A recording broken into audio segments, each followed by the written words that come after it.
Greetings, I'm Brother Judah from the Congregation of Israel, a representative of the NMP, the Nazarene Messianic Party.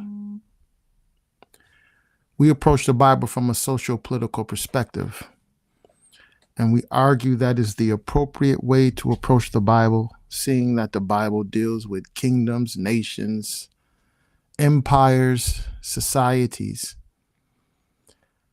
So today, I want to demonstrate this by analyzing or giving commentary on a video that was sent to our group.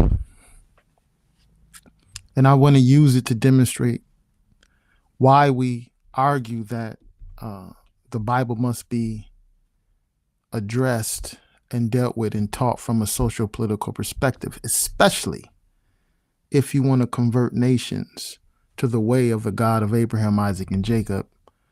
And that will entail breaking from the traditional religious box in which the faith of Abraham, or many have attempted to put the faith of Abraham in. Bear with me a moment so we can get started with our discussion.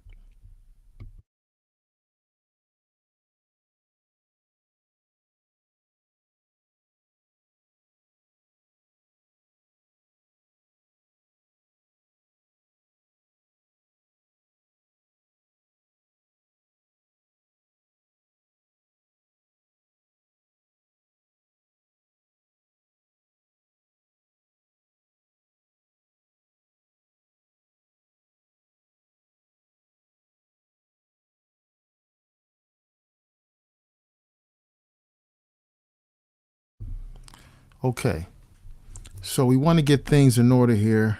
Just a second.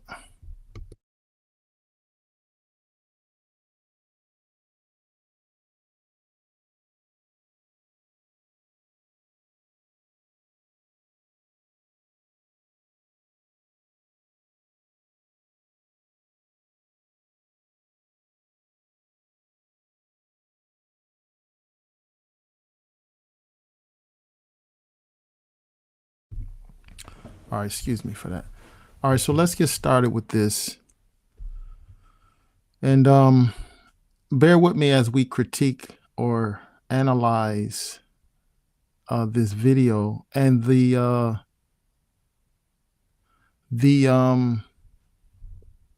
link to the video is actually in the description box. The link to the video is in the description box. And I want you to pay attention to what we're talking about here, because I don't know the individual who's asking the questions. I know that his name is Andrew, and he's asking a question to what many would call a Black Hebrew Israelite. I am familiar with him. I've seen some of his videos, and so as a person, this isn't against him as a person. My observation, or for me listening to this, who they would call a Black Hebrew Israelite, is that he seemed to be a dedicated soldier for the cause in which he believed in. So this isn't a personal critique, but this is a critique from men and women, for that matter, who have been groomed and raised in teachings that are incorrect. Groomed and raised in teachings that are cut out of the cloth of traditional religion. And so this isn't a personal deal. I myself, full disclosure, definitely had my experience in the Hebrew Israelite communities going back to the 90s. And predominantly it was religious for some years. And then I was able to see the mistake in that. then and now. So I don't know the individual's name as far as who's asking the questions, for Okay, example. but you said that you would divorce a woman. I don't know. I know his name is Andrew, I should say, but I don't know where he's coming from. I am familiar with the Black Hebrew Israelite Tazariak, and I am not familiar with no Fugazi.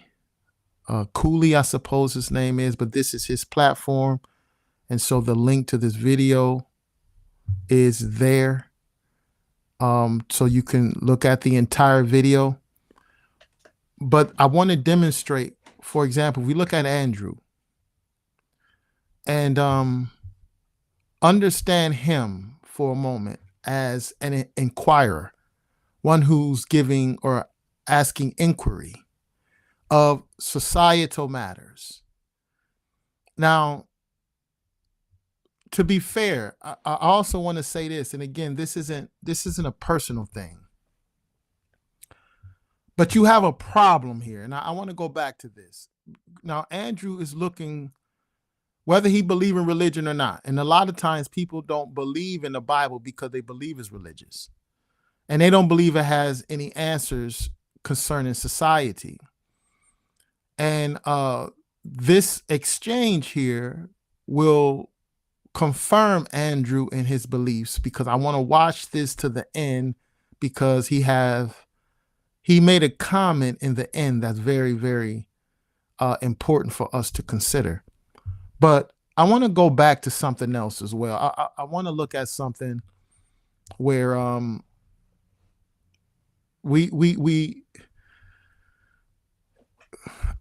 only thing I could think of is infantile disorder, this immaturity that so many people have.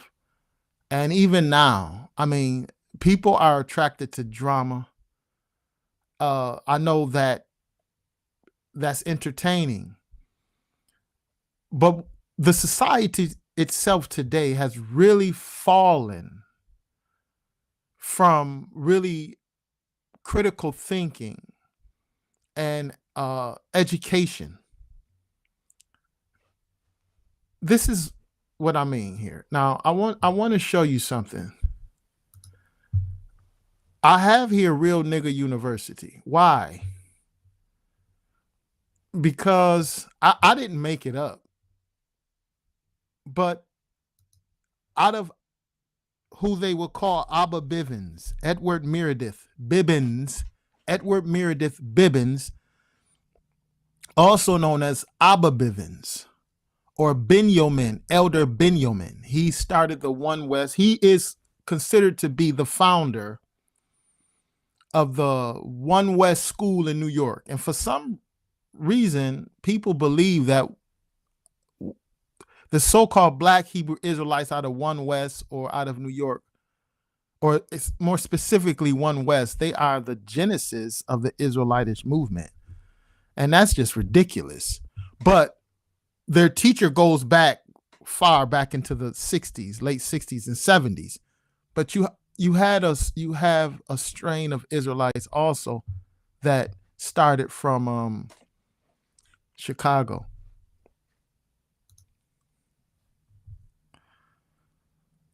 If you will observe with me a bit here, what I have here on the screen, and I'm putting this in context, because if Israel is to be a light to the nations, if you're looking at it in idealism, meaning you don't really have any practical,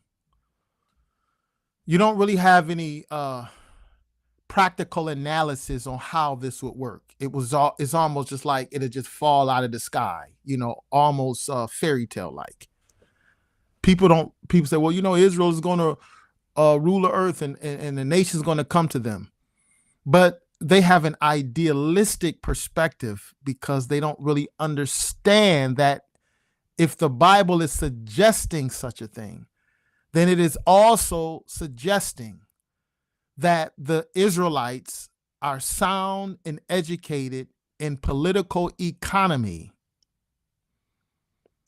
The question that Andrew is going to ask the so-called Hebrew Israelite is dealing with, it is rooted in political economy, because he's going to ask him questions on polygyny, among other things. But what we have here is something that I want to bring this out to. This shirt that this individual has on here says Real Nigga University. I know it's obscure in this picture, but it's ISUPK, Real Nigga University. And here's a close-up of the shirt. Real Nigga University. Now, the individual we're going to look at in this exchange with this guy named Andrew comes from this, or he's a student and a member of the group of the ISUPK. And you see here One West down at the bottom, One West. Now, with that background, notice the exchange. This is how we become a mockery. This is how so-called African Americans become a mockery. So we have one who's representing the Real Nigga University. And then they have an exchange like this. Okay, but you said that you would divorce a woman based on if she one of your children. I answered your crazy question. Yes. And there's nothing crazy about it. Here's why it's not crazy. I demonstrated to you that just in lieu of you having people who are not a biological parent inside of the household, right? The chances of a child getting hurt or injured by this other person who's not a biological parent drastically go up. I can give you all of the data on this if you'd like it. I can link it to you. One more time. Yes. If it is the case that you live in a household with non-biological parents, your chances of injury drastically increase. Drastically increase. So if the state has custody of you, drastically increase. You have a stepdad, it increases. Now notice that Andrew said he can give you data. What is Andrew making reference to? For those of you, we haven't dealt with polygyny in a couple of years. And I had thought to myself whether I really want to give commentary to different videos. I was thinking on it. And this sort of pushed me in this direction to give commentary, like to explain the differences and present some things before people that they can consider. Now, Andrew is asking, or he said, I'll give you data on this. Now, I want to play this again. Notice carefully what he said. People who are not a biological parent inside of the household, right? The chances of a child getting hurt or injured by this other person who's not a biological parent drastically go up. I can give you all of the data on this if you'd like it. I can link it to you. One more time. Yes. If it is the case that you live in a household with non-biological parents, your chances of injury drastically increase. Drastically increase. So if the state has custody of you, drastically increase. You have a stepdad, it increases. Stepmom, it increases. And in polygamous homes where there's multiple wives, the chances of a child getting hurt increase by the non-blooded parent. They increase. That is in fact, hang on. That is in fact the case when you study polygamy. So the thing is that why it is pertinent is because your chances would increase of one of your wives hurting one of your children that's not one of her biological offspring. So it's pertinent for me to ask, inside of your religion, could you leave her? You said yes. And then you said the only way for you to leave a person or divorce them, separate yourself from them, is actually through fornication. This is a P, not P contradiction. It's a literal P, not P. So you have to reconcile this contradiction.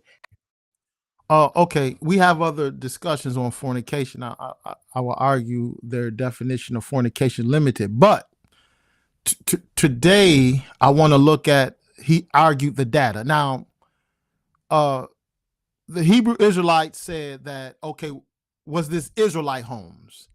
So again, he's going into this idealist thought. pattern of, okay, well, in the Israelites, it wouldn't be like that. Well, that's not true. And two is you don't know what an individual will do just because they may call themselves a member of your Israelite religion. But beyond that, what Andrew is bringing out was demonstrated in the Bible itself. David had many wives. It is not justified by the Tanakh. People justify it because they think it was because it was David. No, Israelites 2,000 years ago argued that David was not justified in doing so, but he was excused because of the conditions in Israel, because it is argued among the Essenes and Israelites 2,000 years ago that they all didn't have full access to the Torah. And you can find this argument in the book of Samuel, where it is explained that the word of God was precious. In other words, it wasn't ubiquitous. It wasn't everywhere to be known. That was to be revealed later. But nevertheless, David children had a conflict where one brother raped his sister. Another brother wanted to kill his other brother for doing so. What Andrew is bringing out, not just from the perspective of the parent and intra-family conflicts, but it is conflict in general.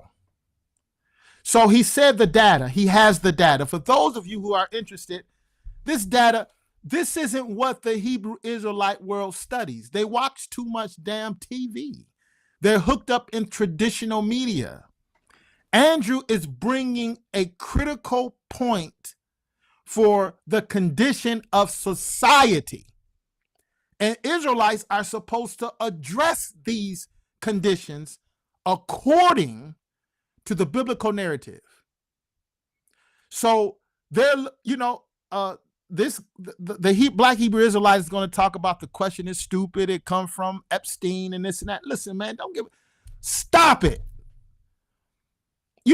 This makes you look even more ridiculous.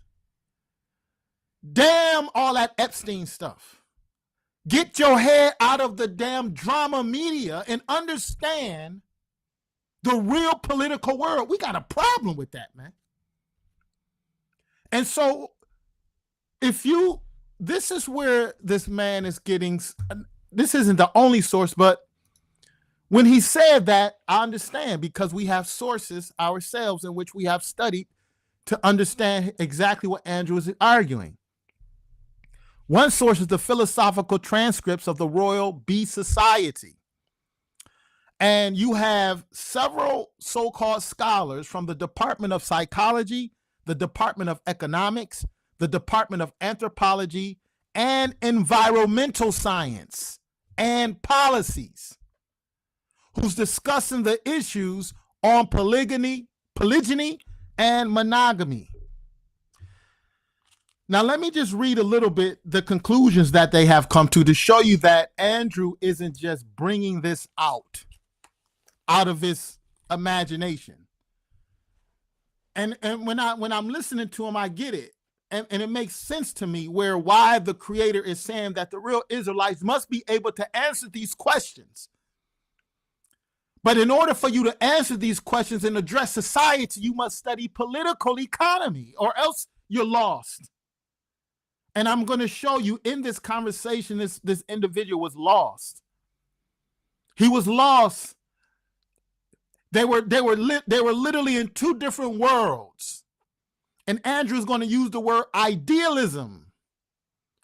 It's not the same as ideals or idea. This idealism is rooted in this idea that it is rooted in an idea, but it carries more of a reference to you have no practical applications to anything. It's just all in your fictitious imagination. It's like a Harry Potter idea. You want the kingdom of God, but you have no practical applications. to even give counsel or a pattern or a model that will bring it about. But the Bible does, but you don't recognize it. You don't, and I'm gonna give you an example before we close out of a scripture to show you that people read it over and over again, but don't recognize the social political pattern or model that the prophet Isaiah, for example, is speaking of, Jeremiah, but in particular, we're going to look at Micah. Micah, the 4th chapter, is given a model of political economy. But if you're religious, it goes right past you because you're idealistic. And this is what Andrew's going to say about this guy. Look what Andrew's making reference to for the sake of the video. This will be page 665, the review, Puzzling Monogamy. And again, this is from the Department of Psychology, the Department of Economics, Anthropology, and Environmental Science and Policy. And what they're saying here is this.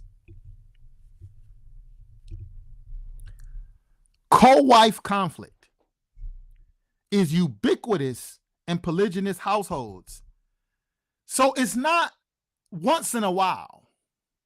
This is a study around the globe, anthropological, environmental studies. This isn't just a study in a hood. So what Andrew is bringing out isn't a study that just happened in America. This isn't a study that just happened in a small neighborhood in a Bronx or North Philly or Oakland. This is a global study from economists, those who study excuse me, I'm getting tongue-tied, trying to get this out.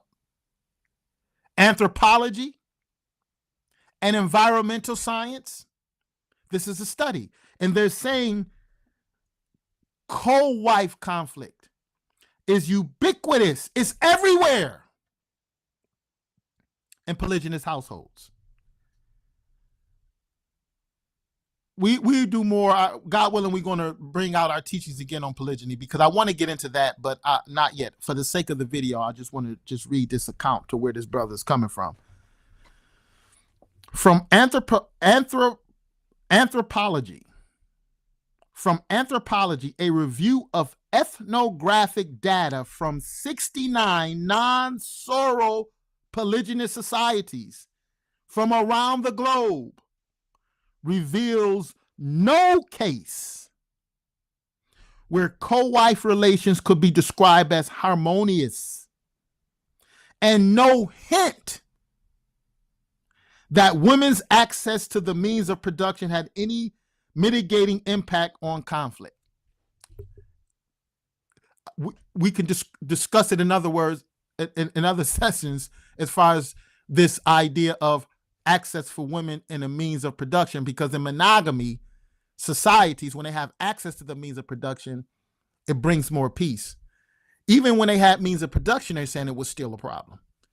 But those are other discussions in political economy. This is something that that's why the Israelites, so-called Black Hebrew Israelites, they're just like their Western counterparts because they just carry certain, many of them come out of the church or was influenced by the church because mama, grandmama, somebody was in the so-called church, and they just carry this same sentiment with them. They just change names, they change days in which they worship, but they are pretty much about the same.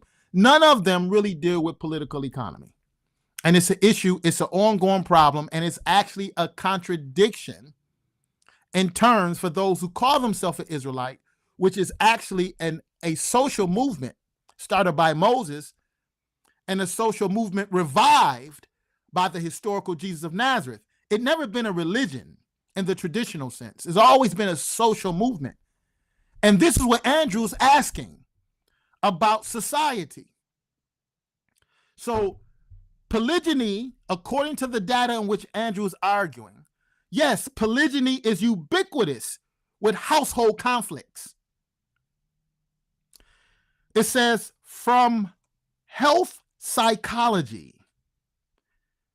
a comprehensive review of psychological studies concludes that children from polygamous families experience higher incidence of marital conflict, household violence, and family disruptions than do children of monogamous families. And guess what? You can say, oh, these all come from the so-called white man. You a damn fool if that's your conclusion, if that's what you come to. But if you study the Bible, you will realize that these conclusions are all supported by the Bible. Intra-household conflict in the house of David, conflict in the house of Samuel, conflict. Everywhere you look, when it's described, polygyny is in conflict. And what's interesting to me about polygyny, out of all the things that people want to be religious about or so-called moral about, concerning men of the Bible, they do not bother to go all the way back to the first biblical description of a polygynous family. And it didn't come from the righteous seed. It literally came from the seed of Cain. And what's interesting to me is that people can go without even discussing it. Isn't that something to consider? That polygyny, according to the biblical narrative, was introduced in the Bible, not from the seed of Seth, but not from the seed, well, Abel was killed by Cain, but it was introduced by way of the seed of Cain. Those are the discussions. The Bible supported conflict with Samuel household, conflict in David household, conflict in all of these households. It supports it all day. The findings of these anthropologists and also these studies in psychology, it supports it all day. And this is what Andrew is actually describing. He said, I have the data on this. Do you want it? No, he probably don't want it. You understand? They too much into movie theater. The same Euro Gentile movie theater that they put on. What's going on with Diddy? Look at Epstein. Look what's going on here with this rapper. Look what happened with that ball player. Nothing but a bunch. Look what LeBron James did. It's a bunch of foolishness. Real study. To study and understand the world is of utmost importance to the children of Israel, the real Israelites. Not these people who, as one individual called them, say you're cosplaying. That's it. Look what this man is explaining. Again, understand the root of his, he's talking about societies and families. Okay, but you said that you would divorce a woman based on if she one of your children. I answered your crazy question. Yes. And there's nothing crazy about it. Here's why it's not crazy. Yeah, it's nothing crazy about the question. Stop it. Just stop it, man. I demonstrated to you that just in lieu of you having people who are not a biological parent inside of the household, right? The chances of a child getting hurt or injured by this other person who's not a biological parent drastically go up. I can give you all of the data on this if you'd like it. I can link it to you. One more time. Yes. If it is the case that you live in a household with non-biological parents, your chances of injury drastically increase. Drastically increase. So if the state has custody of you, drastically increase. You have a stepdad, it increases. Stepmom, it increases. And in polygamous homes where there's multiple wives, the chances of a child getting hurt increase by the non-blooded parent. They increase. That is in fact, hang on. That is in fact the case when you study polygamy. So the thing is that why it is pertinent is because your chances would increase of one of your wives hurting one of your children that's not one of her biological offspring. So it's pertinent for me to ask, inside of your religion, could you leave her? You said yes. And then you said the only way for you to leave a person or divorce them, separate yourself from them, is actually through fornication. This is a P, not P contradiction. It's a literal P, not P. So you have to reconcile this contradiction. How can you divorce your wife if she murdered one of your children? How can you do that? Because in the Bible, when David was dancing, he just united Northern King, excuse me, just united all 12 tribes. He dancing on a dance floor, getting busy. And as he dancing, I guess his skirt or his garment or whatever showed a little bit, and the ladies was going wild. And then one of his wives complained about it. And he said, I'll get my glory from them rather, that you did not give me.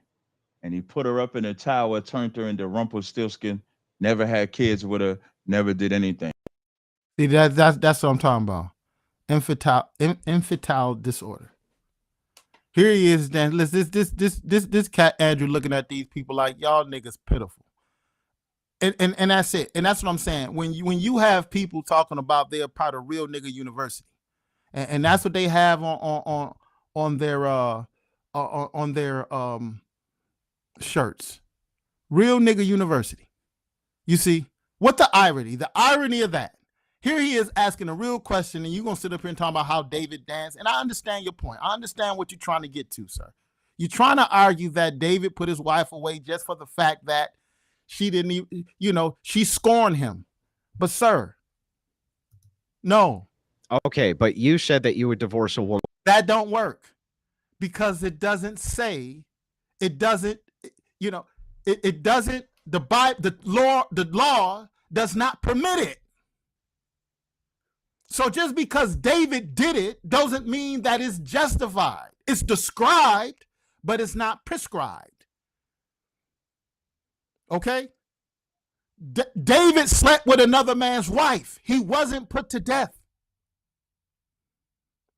Okay? But what happened wasn't right. So just because David did that, that was no grounds, according to Moses, to put your wife away. So all it is, David was, look, man, I'm telling you, but people like it. And that's it. If that's what you into, then hell, go for it. But I'm telling you, it's bad. It's real bad. So he's going to discuss this a little bit more. He's going to get to trying to explain, but look where this go. And the ladies was going wild. And then one of his wives complained about it. And he said, I'll get my glory from them rather, that you did not give me. And he put her up in a tower, turned her into Rumpelstiltskin, never had kids with her, never did anything with her. Yeah, can you answer my question now? This is answering your question. So the reason why I can put her away is because of the heinous act in your scenario that she did. Can you put... Wait, why can't I finish answering? Okay. Well, how long are you going to filibuster, dude? I just want to get through the questions. The answer is yes, you can, right? You can divorce her? Yeah, I can. Absent fornication? In a normal environment, no. In the absurd environment that you say, no. What? Can you divorce her or not? Sorry, I said that wrong. In the absurd environment that you created, yes. Okay, so then environment, can you divorce her if she diddles one of them? Yes. Okay, so when you say diddle, you talk about another woman, right? Yeah, a woman's molesting one of your sons. Can you divorce her for that? Yeah, I don't understand these weird questions right here, man. They're super pertinent. You might have been with Epstein. Yeah, this is not freakish. When you open up by talking about how the Catholic priest molests children, that's perfectly relevant. Then when you talk about abuse, but when I talk about abuse and polygyny, that's not relevant. It's like, what are you talking about? With Epstein. Yeah, whatever. Yeah, okay, yeah, Epstein. This dude talking about some Epstein. Damn Epstein. That's what I'm talking about. These guys do not study the world. They do not understand social sciences. What Andrew is saying, he said, is super pertinent. Yes, it is. Because you are supposed to be a people who you're saying you have this moral standard, or you have some kind of model that is supposed to bring salvation to the world. Well, apparently the so-called Black Hebrew Israelite have not studied thoroughly the disruption in the world that have arose from polygyny. Stop romanticizing it and understand the depths. Not only is polygyny a institution of rich men, they think that every Israelite was just ubiquitous in Israel. You cannot prove it. The reason why you think it's ubiquitous is because the Israel narrative in the Bible is normally surrounded around men of government, men of means. So you may see it more, but the average citizen, it was not ubiquitous there. But besides the fact of the Torah sending or Moses' legislation, in his legislation, putting things in there to sort of undermine this whole idea of a pro-polygynous society. People don't study that. They don't really realize what Moses was doing because they don't study the society. Paul made it clear, though. Let every man have his own wife and let every woman have her own husband, not shared. He made it clear because he understood it. But the reason why people think Paul is out of pocket, or they try to make it seem like your own is something different, is just people looking for a lie. But when you understand the societal effects polygyny has on a society in which Israel is to bring an answer to bring forth a society of peace, a society of no conflict, a society of no more war, you don't realize that the study of polygyny is essential in answering these questions. If you're going to bring forth a society where men will not learn more anymore, you might not even understand the connection with polygyny. But people study anthropology, people who study environmental sciences, they have found that there is more war and conflict in polygynous relationships. You may wonder, well, how can that be? Well, that's why you need to study the society. You need to study the political economy. Then, with this guy, Andrew Sam, making perfect sense, he's coming with legitimate questions to argue that he's somewhere from Epstein is just ridiculous to him. Andrew, to him to hear that, I bet he said, this is ridiculous. You understand me? Because Epstein, the furthest thing from his mind, he probably haven't been looking at none of this news business that they Bogart and people face about Epstein. And he's bringing forth arguments on the structures of society. That's why I say, I'll give you the data if you want it. He won't ask for that data. He won't even, I doubt if he even asked for the data. I don't have the whole show here, but I seriously even doubt if he even took Andrew up on offer. But all of those of you who's supposed to be studying the Bible, I would say get it. And part of it, as I said here, the philosophical transactions of the Royal Society, they also have a write-up in their section, Review Puzzling Monogamy. Starting in the pages like 664, they give an account of the studies of throughout the globe of this society. But these are people studying the world. You understand me? Those who just sitting down watching the latest drama that they show you on the media, you don't have no answers. And this is what this man Andrew is explaining. So anyway, Cap, it's relevant. There's answers to totally, questions, man. not only is it totally relevant. Why he can talk about my language, I couldn't read a word, but when I do something to him, you got to say something. You can attack me. See, now you want to turn this into a tit for tat thing, man. He's not. Listen, your wording or whatever they corrected you on is totally different here. What the narrator is explaining here is that it is, because he appeared to understand. Bro, this is pertinent. This is relevant. But the Black Hebrew Israelite don't get it. He don't get it. Yes, it is. And many of them probably saying how dumb Andrew is, this white man, this. They probably all just off their chair talking about how bad Andrew is, white man, he crazy. Because of, I'm telling you, infantile disorder. We have a level of immaturity that is amazing, especially when it comes down to the real world. Let me let you finish listening to this. I was totally fair, Cap. Look, I don't I've give been a shit. chilling. I don't What? care about any of your insults. I just want the questions there you answered. go. So, There you so go. it's the case then that you can divorce outside of fornication, outside of your wife cheating with another man. Your Epstein-minded view, I would not stay with anybody that's less than a kid, that's unaliving a kid, Yeah. nor would they be a part of our community, because you cannot as kids and be amongst us.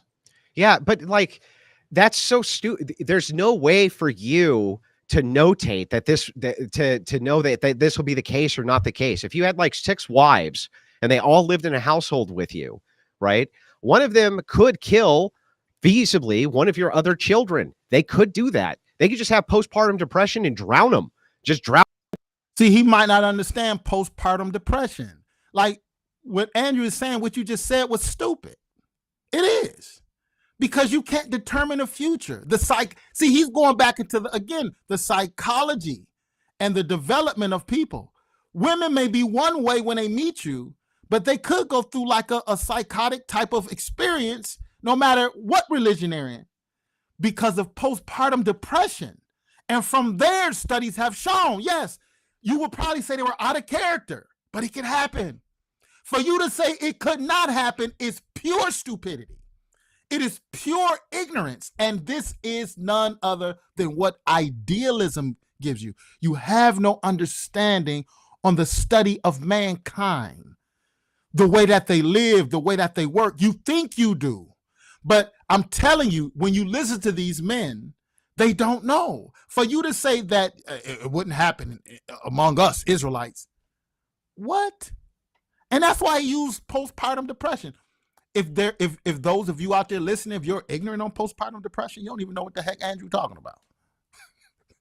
He's talking about a psychological thing that can happen all of a sudden because of their experiences. That's why he said he tried to refrain himself, but yeah, man, that's silly. But it looks like the brother here, Cooley, I think he get it. And he's waiting. Both of these men will probably understand the truth of the God of Israel if this so-called Black Hebrew Israelite was to study the world and political economy and abandon the shackles. Free yourself from the shackles of traditional religion. Because he have no answers for these men. And it looked like Cooley is he want to know too. And I understand they're arguing about fornication because of the lack of understanding on the Greek term porneia. Neither one of the group appear to understand the depth of fornication, because traditionally, if people don't study that Greek word and understand it in the society of Greece, they only tie fornication up to sexual immorality. It's different. It's included in, but not limited to. That's why the Greeks had a woman, she was called a hetera. She was a professional woman. But she went from man to man like people do in the society today. You have a lot of heteros. They have different relationships with different men, break up, have another man. She wasn't considered a whore, neither was she considered committing fornication. A whore was considered committing fornication because of something that was in the business contracts. See, but if you don't understand and study the Greek world, see how they use that word. Yes, traditional religion, that's fornication. But to be fair to show, even here, by him not really understanding the depth of fornication, they're going back and forth in this exchange. But I want to go into this exchange to also show you some things that outside of the topic of fornication is problematic. It's problematic. Okay. Now, also the Greeks, they're men.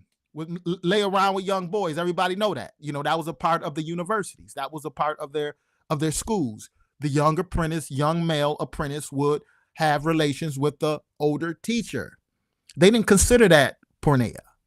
Okay? But let's look at this. Or should I say not all of them considered it porneia, to be fair. All right, not all of them. Because of the depth of the word porneia. It's not just limited to how you understand it in modern day society today, in which the so-called church fathers used it. That's what I'm saying. We have to get out of the traditional religion. Study the world. Study more of the world to understand it. angry one day and do that. Like, that shit happens. It's not a joke. I don't know why you think that this is Epstein Island conspiratorial tinfoil hat stuff. That could happen. And if it does, I just want you to say that, yes, you can leave her for that. I said it already, though. Okay, then if that's the case, you're in a performative contradiction, because you believe it's only under the idea of fornication that you can leave your wife, and that's it. And yet here you say, no, you can leave her for other extenuating circumstances as well. How about this? Okay, is it? My man Cooley in it. He trying to get some answers, and that's why it's important. That's why I decided to start. I might want to do this even more often, these commentaries. Cooley in it. Everybody pay attention to this exchange. That if you found out that your wife was robbing everybody else in your family, okay, and was also an addict, could you leave her then? No. No. You couldn't leave her then? No. I wouldn't. I would fix her. Okay. And then what if it's the case that you found out that your wife, before you met her, right, had a multitude of sexual partners that you were unaware of and had contracted HIV? Could you leave her then? I would know that before I got with her. Yeah, it didn't show up on the tests, the HIV, and she hit her. You see what I'm saying? You would know that before you got with her. So now Cooley is trying to adjust his conversation to this infantile disorder. So now he got to give you in the world, like, for you to even say you would know that, that is pure infantile. Because there's so many different circumstances in life that there could be a case where you might not know. So Andrew had to give an example. He totally ignored the other one. I will fix her. You will fix her. You think that? That's what you call idealism. You could probably encourage her. You could probably help her and maybe even pray over her with the Most High, change that psychology of the person. But for you to assure yourself that you will fix her, to assure yourself of that, that's straight idealism. And Andrew's going to use the word. He's going to hear so much of it, he's going to mention this word idealism. And I get it. I believe I get it. But Black Hebrew Israelite not even going to understand that when he even say idealism. Pay attention, please. Excuse me for the interruptions. She hid it. She hid it from you. I get the part about the sex, but how is HIV hitting? Well, like, you go down, you get a test. Let's just say you go down and get a test. The HIV doesn't show up on the test for whatever reason. There's some, mistake at the lab, perhaps something like this. You find out. Yeah, let me do this for clarity. I see some people coming in there asking questions, and this is a good question. When y'all say get out of religion, I know that Andrew Wilson is an Orthodox Christian. I didn't know that. I didn't know he was that. Are y'all saying to stop addressing to the Trinity and that Jesus is God? Flip side, that's what Cap adheres to. Y'all know. Yeah, we saying all of these different dogmas, the traditional organized religion, whether it's the Western Orthodox persuasion or that discipline and their different ideologies, and even the so-called Black Hebrew Israelites. Now, full disclosure, we teach that we're Israelites, but we don't teach it from a religious perspective. Or should I say, we teach that Israelites are in the Western hemisphere, are in the West and scattered throughout the world. And many of them landed on the shores of America. But we teach it as a social movement, social political perspective. So that's our position, just for full disclosure. We teach the Bible, but we don't teach it from the traditional or organized religion perspective. So if that answers the question, we're talking about more or less this organized religious business, because people argue organized religion really have no solutions to world affairs, which is actually a problem if they claim to believe the Bible, because the Bible is arguing that it has a solution to world affairs. So organized religion, I would say, if that answers your question. But that's a good question. Okay, let's play this. But again, that's a good one. I like that you brought that out so we can bring clarity. But I didn't know that about Andrew. What's his name? Andrew Wilson. I didn't know that. I'm not even really familiar with him. HIV. You found out that she had tons of sexual partners before you that she did not disclose to you, and you married her anyway. Can you leave her then? Yeah, I wouldn't be with her no more. Okay, yeah, so you can leave her then. So there's all kinds so there's all sorts of ways in which you can leave your wife even if she's not cheating on you with somebody. So you're just lying. You're lying to us, you're lying to everybody who's listening. You lied about how it is that you're able to separate yourself from your wife. You are caught in a performative contradiction. You lied, sir. And not only that, let's point this out. How could it be the case? And again, I to be fair, when he's saying you lied, it doesn't have to, it could be a lie because you was just confused. But the truth is, it is a lie, so, I mean, he's using that for the sake of the conversation at battle. But yeah, it's a lie because now you're finding other reasons why you will leave, according to Andrew, right? But because of the Black Hebrew Israelite failure to understand the Greek meaning of porneia and only understand it from one perspective, only one of the definitions. You look at the dictionary, got 3, 4, 5 different definitions and applications. So porneia is more than that. But for the sake of this argument, both of them, then, if Andrew is an Orthodox Christian, then that makes sense because both of them are limited in the Greek word porneia, where we get this English word for fornication from. But I'm not entertaining that right now. That's another discussion where I would disagree or argue the limitations of both parties here. But let's finish playing this here. Polygyny, under this, especially under your idealism of polygyny, how's that going to help the West? How's that actually going to help the? You see what he's saying now? Your idealism of polygyny. See, you think that it can be this perfect polygynous world. You can have this perfect polygynous family. You will already know whether your wife is bad or not, and if she had a problem, you could fix her. And so thus you all just live happily ever after because you're an Israelite, and so therefore polygyny will carry on a new face with you. Totally ignoring all of the conflict in the Bible. Ignoring the conflict in Abraham's house with polygyny. Well, it really wasn't polygyny. Actually, Hagar was a surrogate, a slave surrogate. But then the conflict among Jacob. You see, the conflict among David. The conflict among Elkanah and Samuel. When it's giving you polygyny, it also teaches you of the conflict. And so when we're looking at this here, Andrew, in understanding from a real life perspective, what he's saying is true. And the Bible addresses it from a real life perspective. But the organized religion failed to understand and comprehend that. It's only a couple of more minutes in here. If you want to watch the entire video, it's in the description box. When you say under my ideal, can you explain what you mean? Yeah, whatever you think the rules are when it comes to polygyny. Like, for instance, can your wives have sex with each other? No. Can you have sex with them at the same time? No. Okay, can you ejaculate halfway in one and then the rest of the way in another? That's the. Now, Andrew didn't bother to really get in depth in explanation, but he gave the general explanation. I'm bringing this out again. I want to show you just why it's important. Andrew said idealism, your idealistic perception of and so it entails your ideas, but it's also carry this. You have this impression that is almost fairy tale like, and that's what Andrew's trying to argue.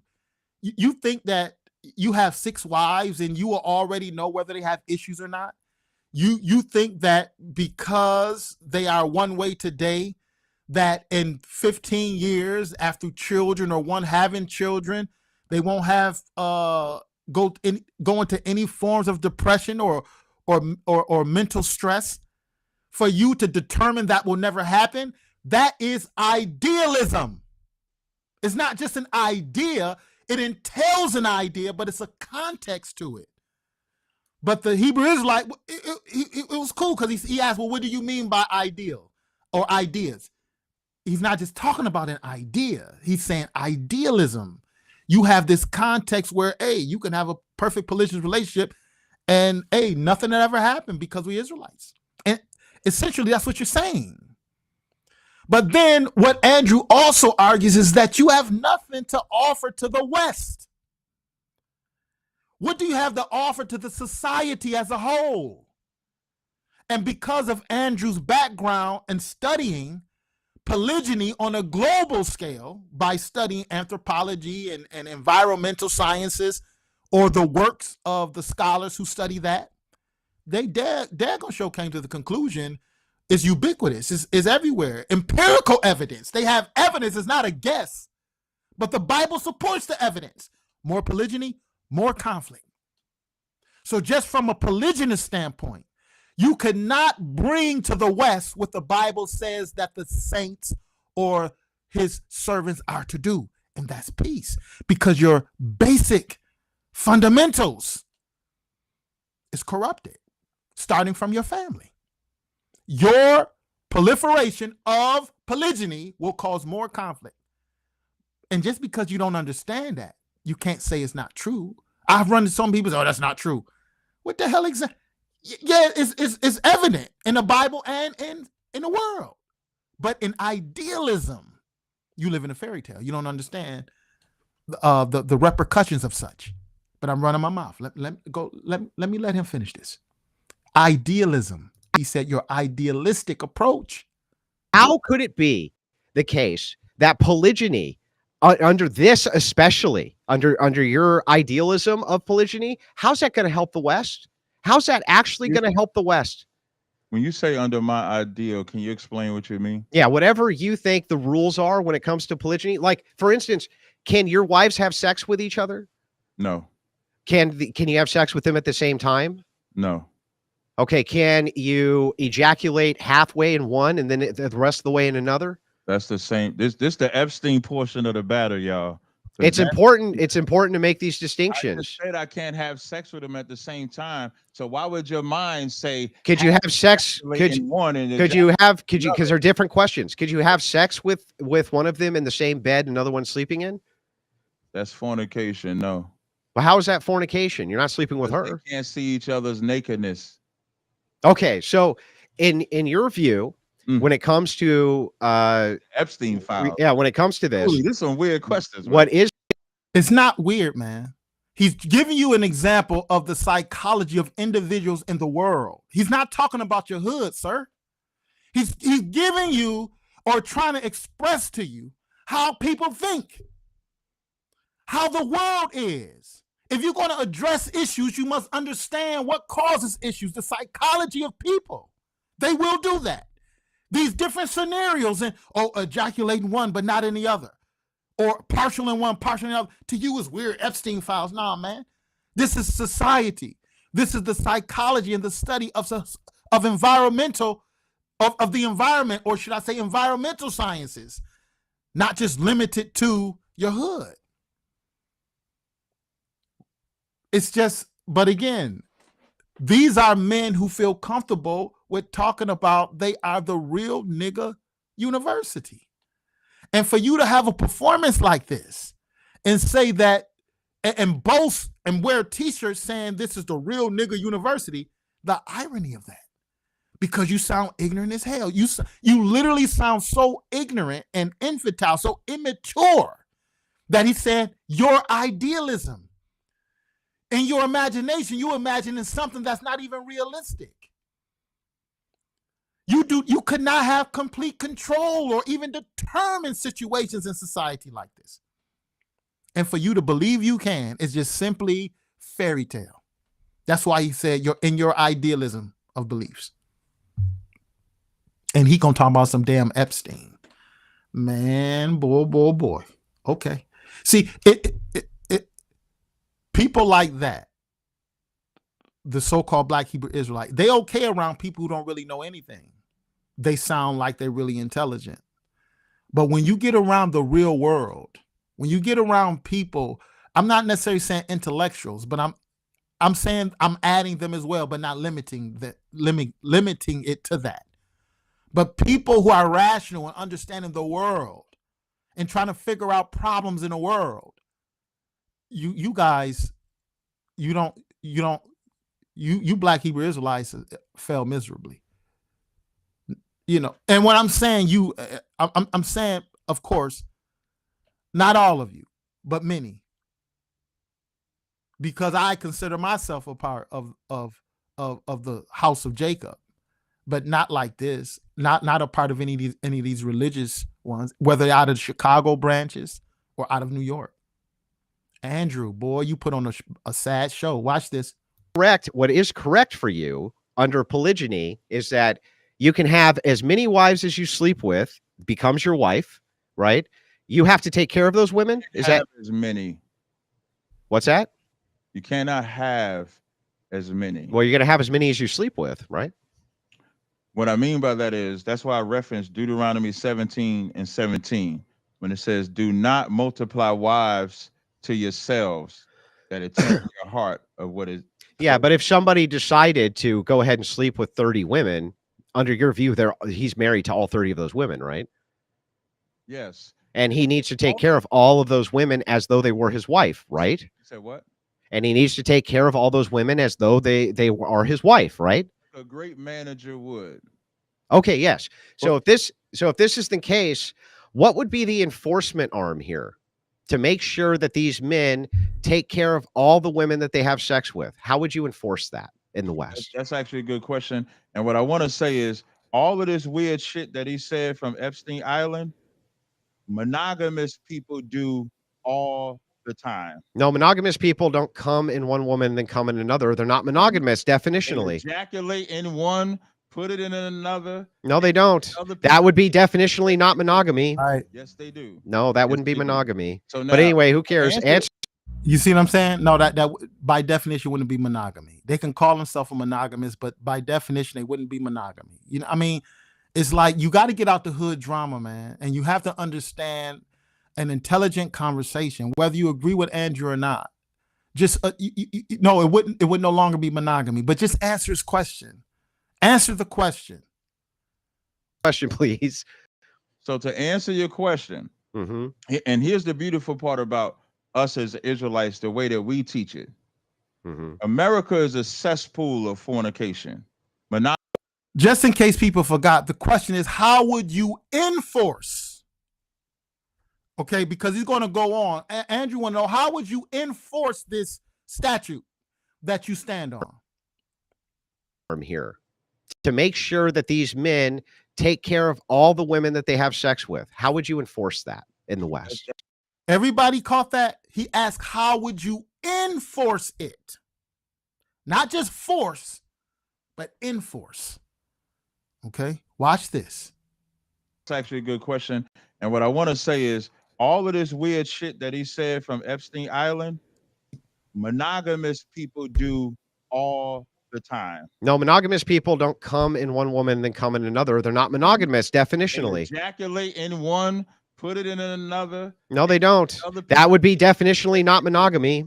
Yes, they do. No, that wouldn't be monogamy. So now, but anyway, who cares? Answer the question, please.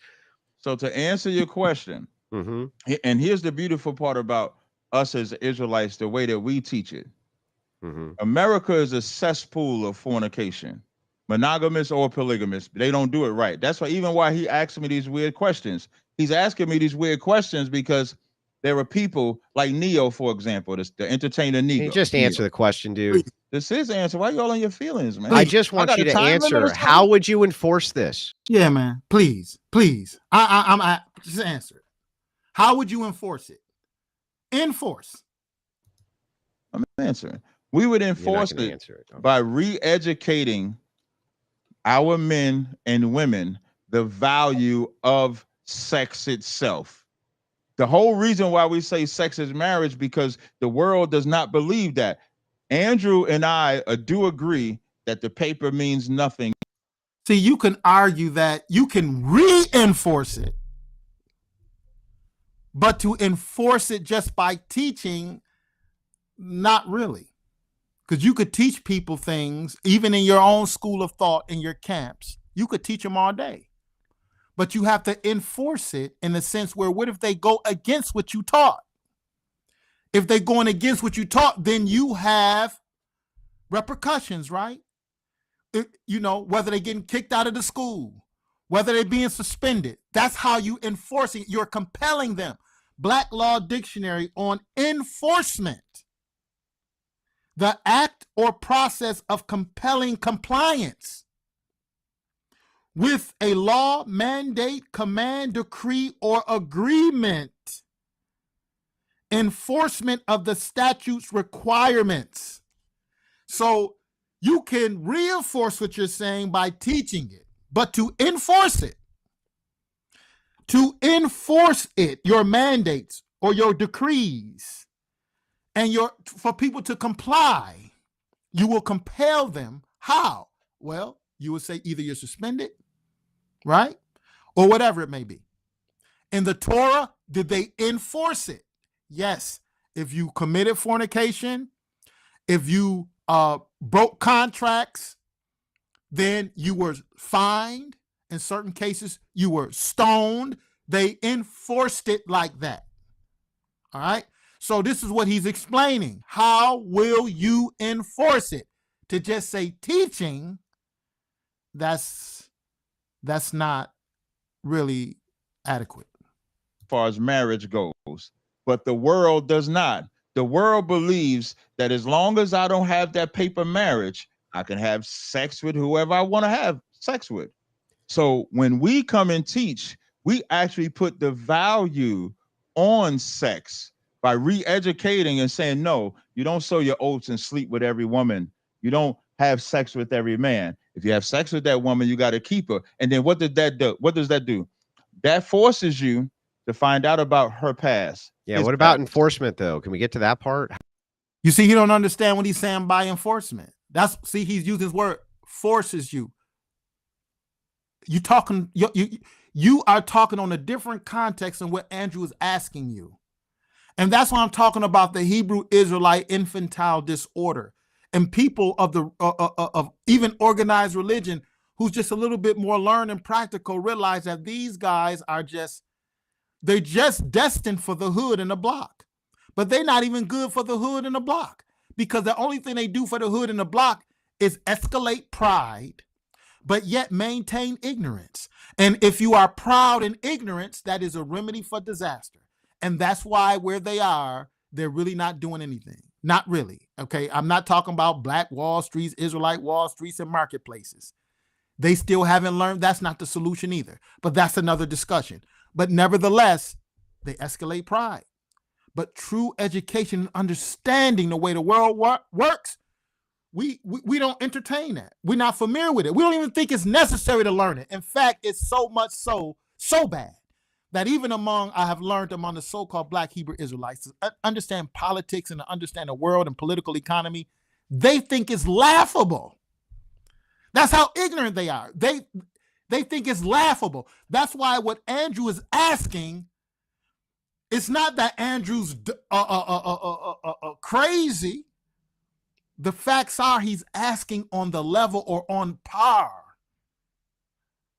of one who is looking at the practicality and the understanding of the world. And these guys, since they don't understand that, a fool is wise in their own conceit. See, you think you got it all figured out, and that next person is dumb. But all in the meanwhile, you're in the infantile disorder. You are. And that's why he don't even understand what this man is asking. How will you enforce it? We teach it. We don't force. The reason why we say sex is marriage, because the world does not believe that. Andrew and I do agree that the paper means nothing as far as marriage goes, but the world does not. The world believes that as long as I don't have that paper marriage, I can have sex with whoever I want to have sex with.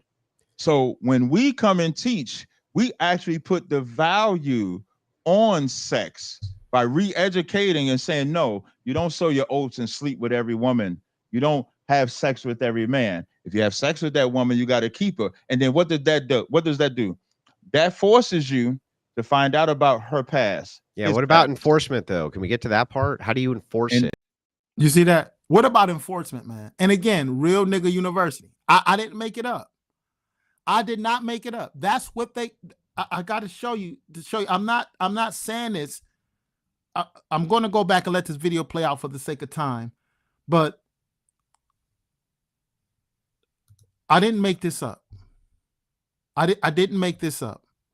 This is what they have on their shirts. This is the same group, ISUPK, Real Nigga University.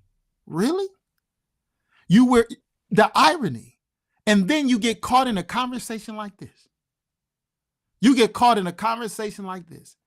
Simply laughable. Who can take it serious? Who can take okay, it but serious? you said that you would divorce a woman based on if Who she can take it answer. serious? How would you enforce this? I'm answering. We would You're not enforce gonna it answer it. Okay. by re-educating our men and women the value of sex itself. The whole reason why we say sex is marriage, because the world does not believe that. Andrew and I do agree that the paper means nothing as far as marriage goes, but the world does not.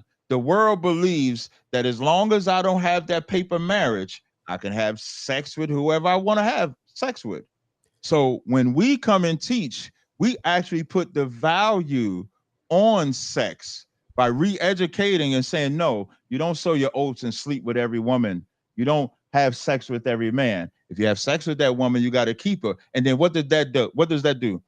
That forces you to find out about her past. Yeah. What about enforcement, though? Can we get to that part? How do you enforce it? We teach it. We don't force any. See, white people will say force because that's what y'all do. Y'all Yes. rape, enslave, and pillage. Yes. So well, you're gonna have. You hear that, guy? White people will say force because, look, man, really, now you got to go into some damn rhetoric. He's asked you, how will you enforce it? He said, we don't force. He said, we don't force. White people do. That is genuine rhetoric. If someone in your school, so-called camp, commits fornication, you will put them out as an example. You will discipline them as an example. Sit them down. Take rank. That is how you're enforcing it. That is how you're going to let the group know there are repercussions for it. And if you're talking about taking over the world, you're explaining also that there will be judgments.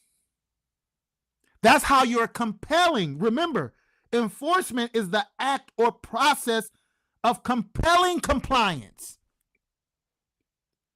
So how do you get the people in your camp to comply? Because they see this cat got suspended. They see this cat lost rank. He got put out to school. This sister got put out or demoted, or her reputation. That's how you're enforcing or gaining compliance, right? That is how you are the act or process of compelling compliance. It's not just force alone. He's using the word enforce. Just like he's not talking about just an idea. He said idealism. They both carry different contexts with it. So how will you, he said, we don't force. Of course you enforce it. But let me just finish letting them play. You should wait a second. You are going to have to use force necessarily, because if somebody says that they're a part of your church, you don't have sex with every man. If you have sex with that woman, you got to keep her. And then what did that do? What does that do? That forces you to find out about her past. Yeah. What about enforcement, though? Can we get to that part? How do you enforce it? We teach it. We don't force any. See, white people will say force because that's what y'all do. Y'all Yes. rape, enslave, and pillage. Yes. So well, you're going to have to use. You should wait a second. You are going to have to use force necessarily, because if somebody says that they're a part of your church and they want to be a part of your church, and you say, no, you can't be a part of our church, you're going to enforce that, right? No. When you say enforce, it means stop them. Like if you try to come into my school, I would say, no, you can't. Right. So they're going to use enforcement. But you would have to force your way. Yes. And we would be defending ourselves. Yeah. So you would be using force to defend yourself, right? Right. In that Okay. instance. Yes. Yeah. So But when we we're don't talking, go out and force yeah, people. yeah, I get it. I get it. You're Okay. just talking about basic force doctrine here, right? So the idea here, No, though, is that y'all force. Your people force. yeah, whatever. He said you're talking, Andrew said you're talking about basic force doctrine. So he's giving them that. He's trying to get down to, for lack of better words, his level of things. So you say, oh no, I get it. I get it. You're talking about basic force doctrine. But Andrew is still trying to bring the man over to understand the argument on enforcement, though. Is you're saying defense, it's still force. Defense is force. You No. agree? No. No, you Defense don't is agree. defense. Defense is force. Let me look that up. Defense is defending. Yes, but it's using force. Offense is force. No, defense is also can be used as force. Yes, both are force. You could say enforce might be a different word. Maybe that's what you're looking for is enforce. That's what he's asking. He said you might be looking for. You said he said enforce maybe that's probably what you're looking for, but that's what he's asking. How will you enforce it? Why we say sex is marriage, because the world does not believe that. Andrew and I do agree that the paper means nothing as far as marriage goes, but the world does not. The world believes that as long as I don't have that paper marriage, I can have sex with whoever I want to have sex with. So when we come and teach, we actually put the value on sex by re-educating and saying, no, you don't sow your oats and sleep with every woman. You don't have sex with every man. If you have sex with that woman, you got to keep her. And then what did that do? What does that do? That forces you to find out about her past. Yeah. What about enforcement, though? Can we get to that part? How do you enforce it? You see the word he used? Enforce. How do you enforce it?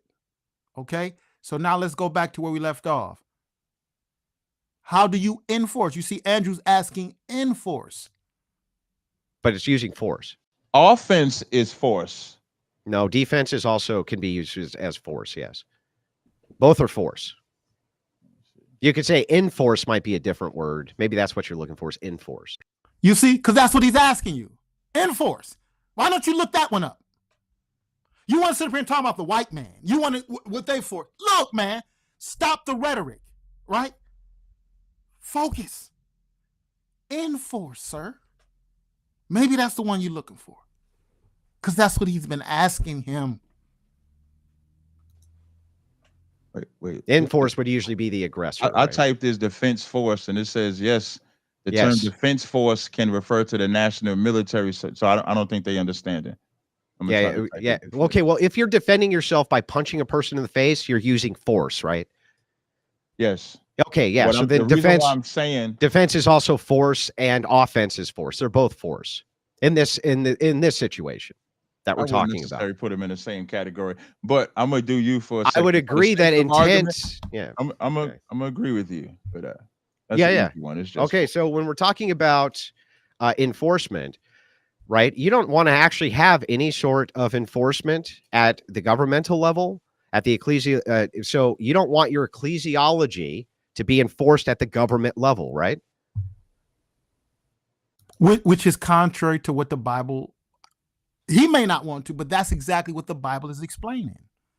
The kingdom of God and its laws and statutes will be enforced, and the nations that will not conform from compelling them to do so will perish.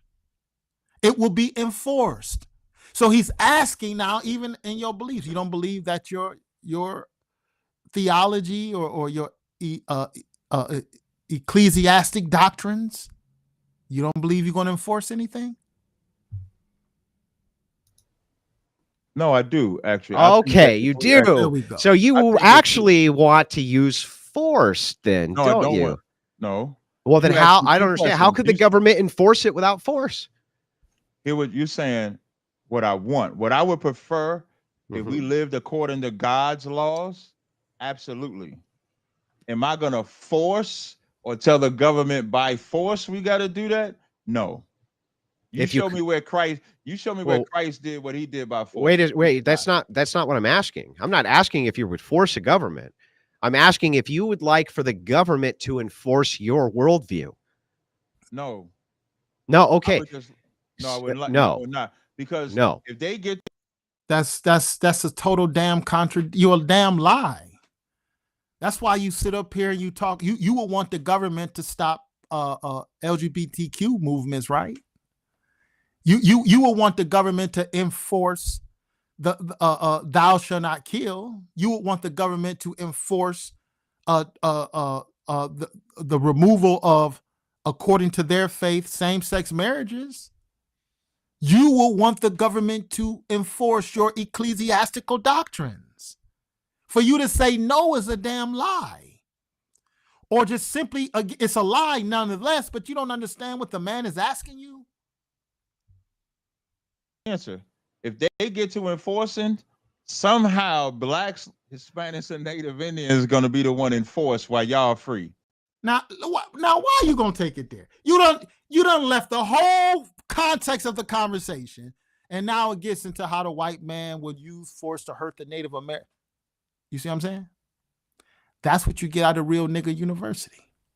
That's what you get out of people who just simply are totally ignorant on the political world. And we're going to close with a scripture, but we almost done with this one. We're going to close with the scripture. I don't want y'all to force nothing. Y'all history of force, black people, Hispanic people suffer. Okay, so then in your view of your ecclesiology, you don't want that at the government top-down level promoting your ecclesiology, right? You don't want the government doing that? Not by force, no. Then I what don't the see that in fuck the is the Bible. difference between the system you're advocating for in the West and the one we already have, where you can already do the shit you're doing?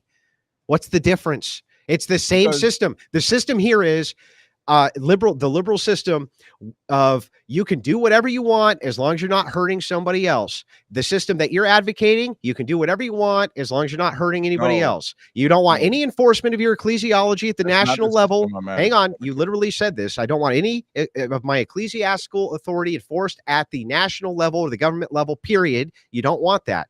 So how is it that right this second, we don't already have what you want? Right this second, you can be a polygynist.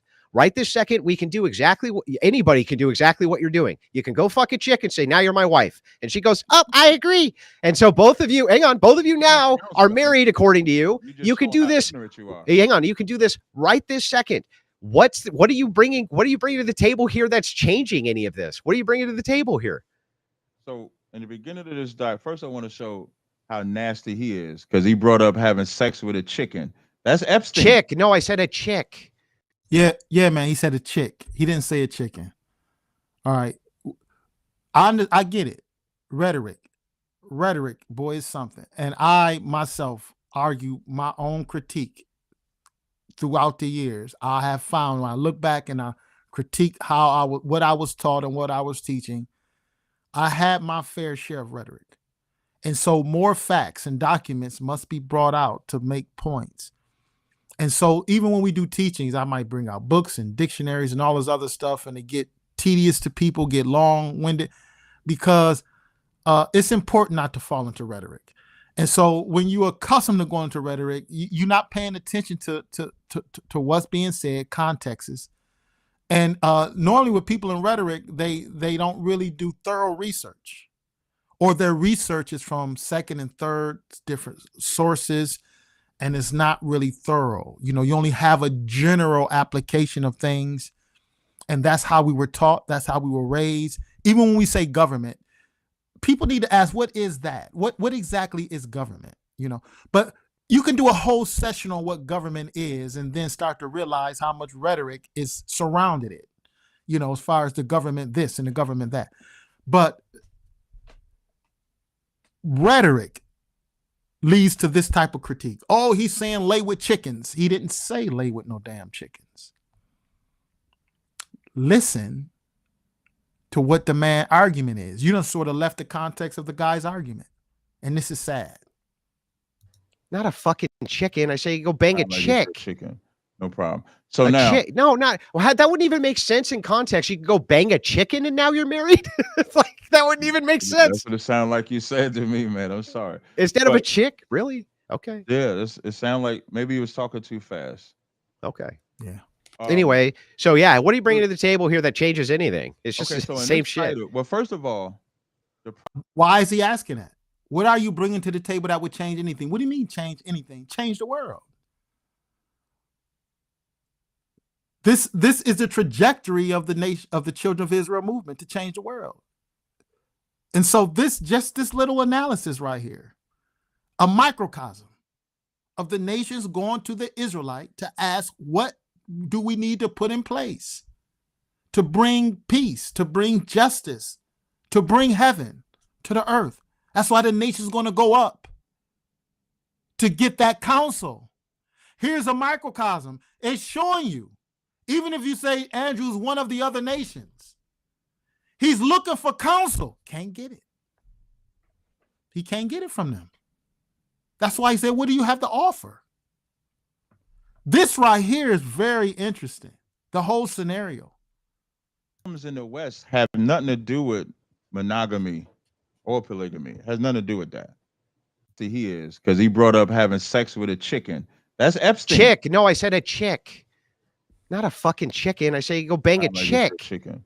No problem. So A now, chick? No, not well, that wouldn't even make sense in context. You could go bang a chicken and now you're married. It's like that wouldn't even make sense. that's what it sounded like you said to me, man. I'm sorry. Instead of a But- chick, really? Okay, Yeah, it sounded like maybe he was talking too fast. okay. Um, Anyway, so yeah, what are you bringing to the table here that changes anything? It's just okay, the so in same this shit. title, well, first of all, the problems in the West have nothing to do with monogamy or polygamy. It has nothing to do with that. Oh, It's okay. the So then moral- it's not good. Polygyny isn't good for the West then? And again, that's a bad argument, of course. The whole family basis, this struggle between monogamists who commit polygyny unlawfully and also polygynists, it does have something to do with the disruption in the West. And America isn't separate from the rest of the world. The interconnection with the globe, polygyny plays a big part in this disruption. But if you don't study it, and I'm confident that this so-called Black Israelite has not studied it. I don't care what you believe and what your imagination is. What does the evidence show in society through human behavior? That's how we understand the Bible. That's why we say we study it scientifically. We look at, okay, human behavior, and we find in these studies is exactly what the Bible is saying. So to say that it has nothing to do with the problems of the West is just, again, infantile, just immature. Well, when you're talking about saving the West, Yeah, it's not going Right. to save the West. well, monogamy hasn't saved the West. Yeah, I'm not It's asking you not- about polygyny. Don't change the Polygyny would- topic. Don't change the subject. I'm got How is polygyny Brother, going to just- save the just- West? And what is your system bringing to the table Our that's any version of fucking different than what we have right now? What? Our version of marriage Yeah. would absolutely save the West, because there would be no more whores or whoremongers in America. No, that's not true. It You would be- can't. You just said you wouldn't enforce your system. You just asked, how would my way of life of No. polygyny save No. the West? That's what How, you just yeah, asked. me. how could it do it without enforcement from the top down? Okay, you got to add that part. You got to add the part. Yeah, it couldn't do it. It couldn't do it. But without- No, he don't necessarily have to add the part. That's in the context of his whole conversation. 10 minutes ago, he was asking you about enforcement. Okay, so it's not just your system alone. It's still in the context of his argument on the enforcement, which you said you wouldn't do. That's his basis. enforcement. Wait. So let me ask you a question, right? No, answer my question first. How? Okay, How is it that absent enforcement, you're bringing any fucking thing to the table for anything to do with the West? And literally everybody can do exactly what you're doing right now. They could just have sex with a chick Okay. and then They're married as long as the chick agrees to it. What is it that you are bringing that's change? Okay. I want to ask you a question after I answer Oh that. my Fair God. enough? Okay. Okay. Yes. So now what I bring to the table is actual value to sex. The problem with America is they don't value sex.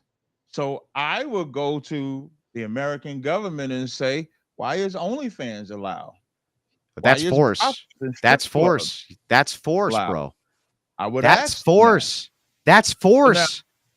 So now I have a question for No, you. no, no, On no, the no. sub- That's force. Do you concede that that's force? You going to the government and saying you need to make sure OnlyFans isn't allowed is you advocating for force of your worldview. Yes? Yes. Yes, I agree. Okay, That's force. I then agree with you So can I lied ask to you me a question? again when you I said, didn't. no, I don't want the government to enforce my worldview. You do. You do. Don't No, I you? don't. I just Then how are agree. they going to get rid of OnlyFans without force, bro? How? I just agreed with you. And again, now, from what I'm gathering, Andrew, for the sake of the conversation, is using the word force, but rightfully it would be the word enforce. The government will have to enforce it. It will have to compel the people to obey the law. So if you don't want this lewdness to happen, there are laws in place, and if you break these laws, then you will suffer consequences. That is enforcement, sir. That's what he's saying. Now he's just using the word force, but actually he was arguing enforce. So Yeah, I can how are ask they going to get rid of OnlyFans without force, bro? How? you just tell only if you just make it illegal. Oh, Oh, you can't and say so make it and what illegal happens? because What America happens does if everything. what happens if people do something that's illegal? You go to jail. Oh, so then force. Yeah. Got it. So That's, you're saying that you want to use the force of the I'm not saying state. I want to do that. Yeah, yes, you just I said it, never said bro. I want to do that. You just said it You twice. asked the question that said, "How Sorry, would my bro. world?" No, That's the end of the debate. you, That's it. no, it's not. Yes, it No, it's is. not. You just No, did it's it to not. yourself. You did it to No, it's yourself. not. You want to You use just force asked, of the government to I enforce don't your want to use worldview. force. That's No, what I you just don't. said. I don't even Then, want to talk to the government. okay, then tell me, how is it that the government's going to get rid of OnlyFans again? All you done in your so-called interrogation of me is Uh-huh. ask the weirdest Epstein Island questions Uh-huh. ever. And then You see, he's asking practical question on society, and it's weird to him. The so-called Black Hebrew Israelites, again, not all of them, but right now we're looking at this group out of One West. And I thought to myself, I said, you know what? In other teachings, I really wasn't, I didn't consider commentary too much. I haven't did that in probably over a decade. Definitely over a decade. But this right here, when this was sent to us and other videos I look at and I ignore, I said, you know what? Maybe Most High Allah, we could start doing more commentary because people are searching for the truth. So maybe if we can help to put a reason into the table, maybe, just maybe, we can help people in their biblical searching. But yeah, bro, you argued in force. He's not asking weird questions. He's asking questions pertaining to society. You're not familiar with questions or familiar with society. That's why it's weird to you. And because of your answers, Andrew's arguing, what can you literally really offer to the West? And for that matter, what can you offer to any parts of the world? They don't. That's why they're waiting for spaceships. We probably need to do a commentary on that. They're waiting for spaceships to figure it out. But they're waiting for spaceships to come and enforce. But at the same time, they're saying they're going to be a part of that enforcement when the spaceships come to remove people and enslave people. So it's like, dang, bro. This is it. This is, as I heard a guy say years ago, this is a hood scholarship. But they say they are part of the nigger university. What irony. I didn't ask you anything about Epstein Island once. You just lied again. You want me to You just lied again. I would force the government after I said I wouldn't go to the government. So when your You just contradicted yourself again. You said you would. Hypothetical question, I answered it. So I do have a No, question. you didn't actually answer it. And so the thing is like, here's the thing that's so interesting. You're saying, you again, Let me explain something. And again, this is what I'm talking about. No slight at this individual here. But it's like here, CC, we can't do anything for other nations until we get right ourselves first. Who are the we you talking about? Are you thinking that you have to have the so-called nation of Israel all in place before you can get it done?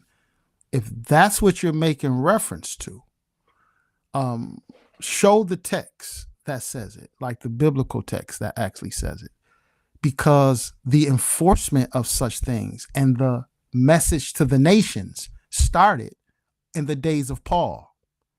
So when Paul started to teach and the message, he said he spread it through every nation under the sun. If you are a part of the Negro University, they don't even understand that Paul went to the nations because they are part of the teaching of Yomin, or the elder, so-called elder Yomin, Edward Meredith Bivens, which later became known as Abba Bivens. They're under their misteaching of salvation just for Israel. Just this whole idea of salvation for Israel undermines the biblical narrative in people's mind. It doesn't undermine the biblical narrative itself, but in people's minds it does. To the point where years ago, I'm going to give an example on this. Years ago, Nathaniel Alaga, his name is Bishop Nathaniel now. Years ago, Nathaniel Alaga was a part of the House of David. Then they broke off and they started going under this Israelite Productions. But anyhow, a group went down here to set up a camp, so-called camp in my city or in the city I live. And so we confronted Nathaniel Alaga. This was back in the 90s. We confronted Nathaniel Alaga about Cornelius. And at that time, before they said Cornelius, yeah, well, you probably should try to, I'm not saying be a part of a camp, but you need to find a teacher. So you can understand a biblical narrative that what was put here is actually fundamentally false. You can't do anything for other nations until we get right ourselves. That's fundamentally false, because the apostles sent the children of Israel out to the other nations in the book of Acts, where they shall be the witnesses throughout all of the world. So fundamentally, according to the teachings of the historical Jesus of Nazareth, that's false. But at the time when the One West camps was arguing, we came when they were saying Nathaniel Alaga out of his own mouth, that I heard him say to us face to face, not what I heard someone else say. He said, Peter lied to Cornelius. Now, this was before they came with the doctrine that Cornelius is an Israelite. This was probably about 5-10 years before, probably, at least before it came on air. No, he said Cornelius or Peter lied to Cornelius. And then we asked him about the mixed multitude, and he said Moses was not talking to them. So if they're part of this this doctrine of the Israelites of salvation only for Israel, right off the gate, your foundation is all. I'm not saying you in particular, because you're probably not a part of them, but if you learned their teachings, then it could be off from that. And I'm not saying that as far as a slight personally. I'm just saying literally, just being honest. Just like the school I was a part of out of Chicago, it was its foundations had falsities in it, and I was teaching some things that I wouldn't teach today. So what I'm learning is that no, the whole mission to be a light to the world, to teach the nations, is actually in play right now. And Paul declared that if you compare Acts chapter 13, start from verse 48, and you juxtapose it, or you set it side by side with Isaiah, the book of Isaiah 49. That's just where you can start. But here, no. That's fundamentally false here. As far as you got to get yourself together before you go to other nations. No, that's actually fundamentally biblically false. Now, when we look back at here, and again, this is no slight at the person who it is, I'm just being honest And if you want more questions, and we can discuss it further, at least whether you agree or disagree, we can further prove otherwise. So when we looking at this here, he's asking, what can you do for the West? And for that matter, just the world itself, because this is the trajectory of the children of Israel. And this is in motion. And we could show this through the apostles and the prophets. Contradiction. Do you want to use force to impose your worldview using the government? No. I want the government to get rid of OnlyFans. That would be an imposition of your worldview using force. And how did I demonstrate that? Hang on. How did I demonstrate that? Hang on. How did I demonstrate that? I proved it by saying, how is it that they could get rid of OnlyFans without force? You said making it illegal. What happens to people do illegal things? They go to jail. That's force. That's the entailment of the position. You lost, sir. That's the end of that. Your imposition of your worldview that you don't want to impose due to force is actually you wanting to impose your worldview by force. Do you realize you contradicted yourself? Okay, I just want to respond, and then I want to ask you a question. Okay. My initial answer said, I do not want to force the government to do anything. And then I said, I prefer that the government lives according to God's laws, but I wouldn't force them. And then the same way you asked the hypothetical question about one of my wives unaliving. You're about to finish the debate right now. He don't even really quite understand government either. You know, the way that they look at the entity of government is off as well.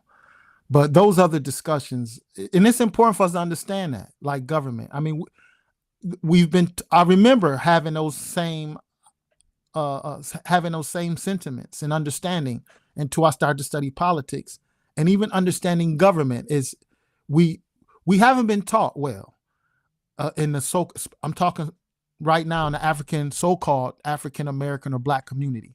We haven't been taught well. We've really been depoliticized, and we don't really understand. We don't even understand how we're in politics and don't want to be in it. Politics affect the very fabric of our lives. You cannot not be in it. You cannot participate, but you cannot not be in politics. And that's why it's argued, if you don't deal with politics, it's going to deal with you, because it's not outside of your society. It's the very fabric of it. And we don't understand it. We don't understand the language. We don't understand the terms. We don't understand the laws. We don't understand how government works, what government is. And so that's why in our classes, we find it it is a necessity for us at the NMP to begin to teach those who are coming in as student/teachers, because that's what we become, students/teachers and teachers/students. It's important for us to understand government. And once you start to understand government and the world, I will guarantee the testimony of people coming to our classes. I will wager, from what I've heard, it opens up a whole nother world. What used to be obscure to you would no longer be obscure. It's going to be right there. As people say, hidden in plain sight. You didn't understand it. Just like Isaiah was explaining. You have eyes, but you see not. You have ears, but you hear not. You see, this is the same passage, for example, in Isaiah 42, when he's talking about the elect servant service to the nations. But if you're taught in the Western religion, you think the elect servant is just one man. But according to the prophetical narrative and the narrative of the apostles and Yeshua ben David himself, Christ is an entire body of people that is to transform the world socially. Okay, but we have other teachings on it. But you are to be a light to it. You have to understand the world political economy. If you don't understand it, you lost. And he's a perfect example. He don't understand it. He don't understand the terminologies. Idealism is a terminology used constantly in political economic discussions in social sciences. Enforcement, same thing, is used all the time when you're looking at government. So it's things he don't understand because they're just not in that sphere of understanding. However, they argue about the effects or the abuses of the politics, but they don't understand them. And they fail to make the connection. part of our abuse is because of our neglect in participating, and our neglect in participating is the reason why we don't know much about it. We're not studying it. But I held you all long enough. They're going to finish out here what he's saying. I promise. Go ahead. Why are you interrupting? No, I just want to show you. You're going to finish the debate right now. Go ahead. I'll show you. Same way you asked a hypothetical question that never will happen about my wife. You asked another hypothetical question that never will happen. The government can't get rid of OnlyFans. So now, I'm sorry, but I am familiar because I've full disclosure. I've heard about this discussion or something that fell out with another so-called Hebrew Israelite named Gorilla Hebrew. Some heinous foul stuff that he was a part of, trying to justify it, all his other business. But while he's talking about it and people discussing it, this Hebrew Israelite, Tazariak, that's his name. An incident happened with him that was a lie, people say, about a former wife and this and that. But I don't know who lied. I don't know if the woman lied.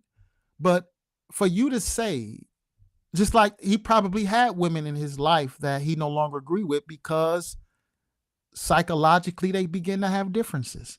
For you to say what will never happen among my wives, you giving a hypothetical, he said, of what will never happen among my wives is infantile. That's immature. That right there, you could never claim that to be, because you cannot determine how a person's psychological development will continue, no matter in all your teachings, no matter what you teach. And Andrew's not going to address it, I don't think, again, but at the same time, just making that art, you can say you hope it will not happen, but to say it will never happen, that's stuff you hear from children. That's why mature elders say never say never. You don't know.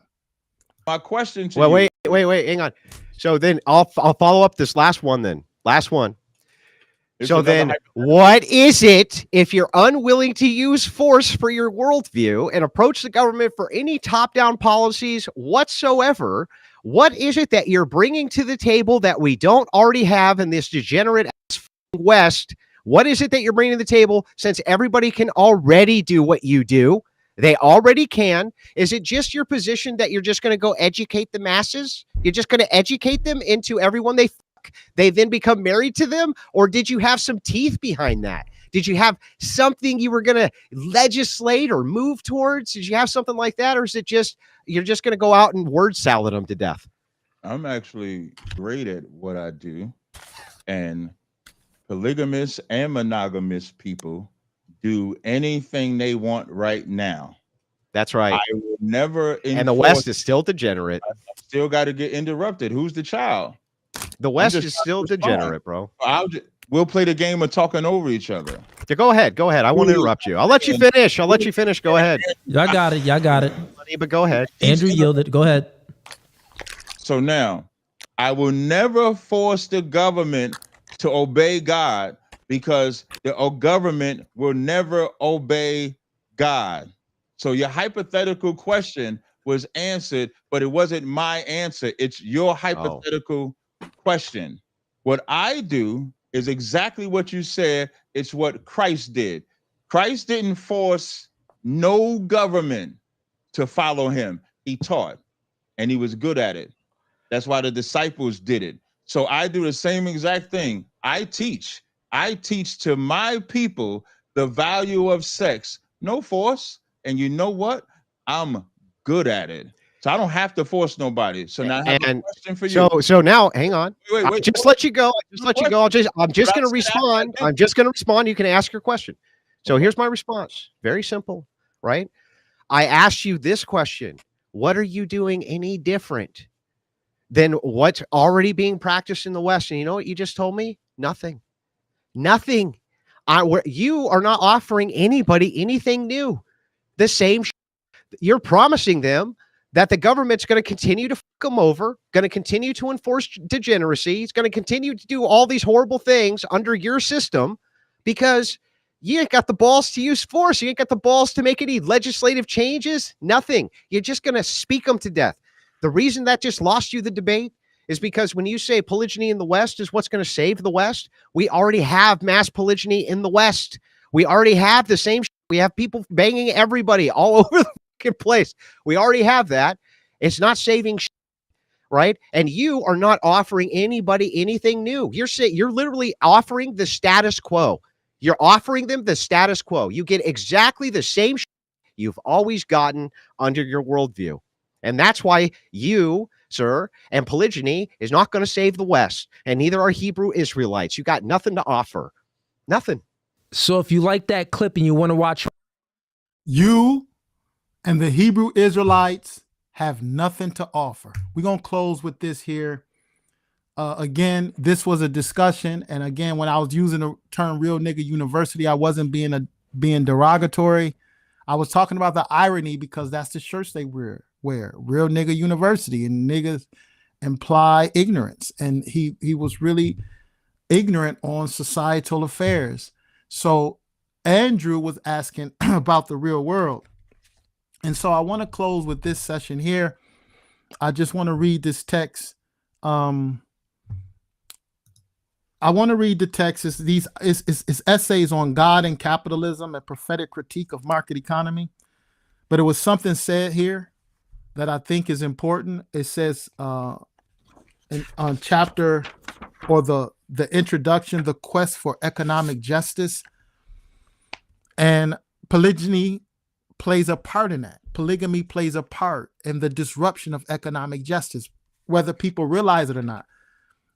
I didn't realize it until I studied it. You understand? Once you study it and understand social sciences and study social sciences, you will actually see how polygyny affects political economy, or should we say economic justice. And when we say economics, I want to get this clear. Not knowing words hurts us. So when we're saying economics, we're not talking about commerce. Economics doesn't mean commerce. Okay, economics is actually let me show you something. Economics, just so we can understand, because people hear economics, they think of money. But economics is actually come from the word oikonomia. Oikonomia is really the art of household management, natural forms of economics. And so if you look into the Black's Law Dictionary, so if to further that or to confirm that, economics,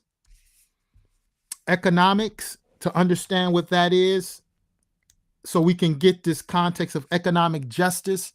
And this is pretty much the undergirding of Andrew's argument. Economics, since the 18th century, even before that, because you go all the way back to Aristotle, it's the social science. Economics is the social science dealing with the production, distribution, and consumption of goods and services. So however your food, shelter, and clothing is being made and provided, all of the stuff you need to live, for leisure, all of production of the human being, whether it's growing food, making clothes, building houses, making tennis rackets, whatever it is, it's all a part of economics. Okay. Now, so when we're looking at economic justice, the distribution of goods and resources, how will it be distributed equitably? This is what the Bible actually teaches. But notice this, and this is from organized religion, why people have this sentiment. It says, quest for economic justice. First, it must be admitted that the ethical question itself has not always been welcome in contemporary economic debate. It has been objected that ethicists, and in this particular debate we listened to, the ethicist would be one who leaning more toward ethics would have been the Black Hebrew Israelite. All right, so he would be considered the ethicist. So it says they lack the ethicists, have no business in economic disputes. And so what Andrew was bringing forth was an economic dispute, whether people realize it or not. So it says they, the ethicists, they lack the expertise to add anything but naive opinions to complex problems. Tillich was aware of such complaints, and that's what we've seen today. Naive opinions and not having the ability to address complex problems, even such as polygyny. Tillich was aware of such complaints, and he confessed that Christianity, which modern day Hebrew Israelites, they're cut out of that cloth. Christianity cannot offer technical advice for economic planning. Thus, they cannot bring forth economic justice. But that's what the Bible's all about, economic justice. The present day Hebrew Israelite, the modern one, I call them neo-Israelites, they can't give it to you. Proof is in the pudding. This was a very interesting exchange. And he said, you have nothing to offer. Nothing. So when we're looking at economics, we're going to close with this text, Micah. I'm going to just give you a quick example of what I mean. Micah chapter 4, we're going to close with this. Micah chapter 4, verses 1 through 5. What we find in Micah chapter 4 is literally Israel gives countries counsel on political economy.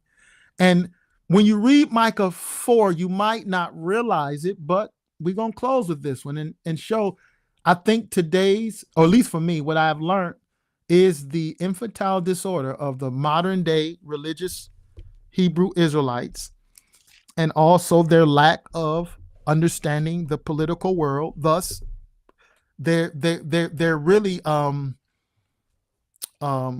for them to even really deal with the Bible, it can only be a religious stuff to them.